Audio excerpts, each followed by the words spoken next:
sehingga air itu masuk ke dalam tanah ya. Jadi menjadi kondisi tanah itu menjadi jenuh terhadap air, maka air itu ketika hujan itu menjadi gembur dan istilah kalau bahasa Jawa itu melorot itu seperti itu.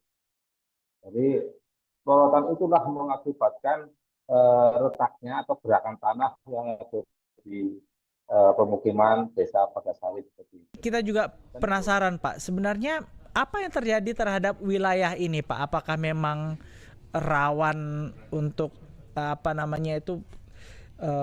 bencana ini atau seperti apa Pak? Bisa dijelaskan ke kita? Apakah kontur tanahnya atau sebenarnya apa yang mengakibatkan terjadinya tanah bergerak ini Pak Afif?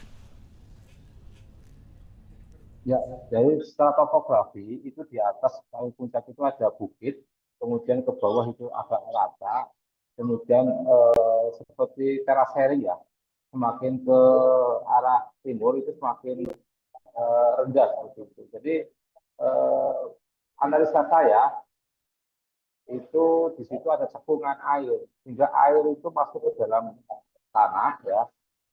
Jadi menjadi kondisi tanah itu menjadi jenuh terhadap air, maka air itu ketika hujan itu menjadi gembur dan istilah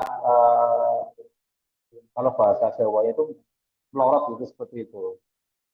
Jadi lorotan itulah mengakibatkan retaknya atau gerakan tanah yang ada di pemukiman desa Pagasari seperti itu, Pak.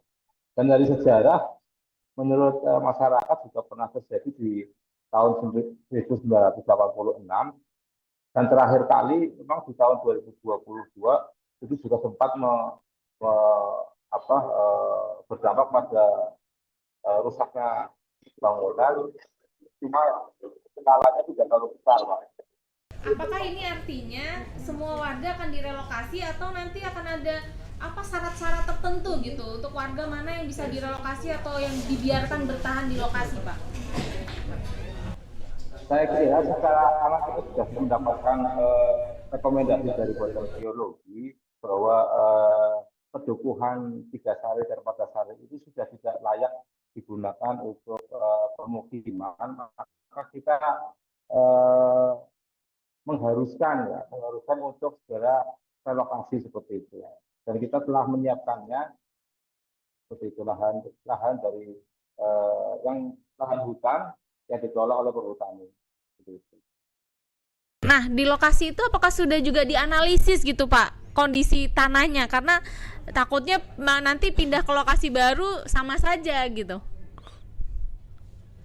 Ya, baru selesai tadi di jam 2-an, tim ESDM provinsi melakukan survei, menganalisa terkait dengan bagaimana kondisi secara geologi di lokasi calon relokasi.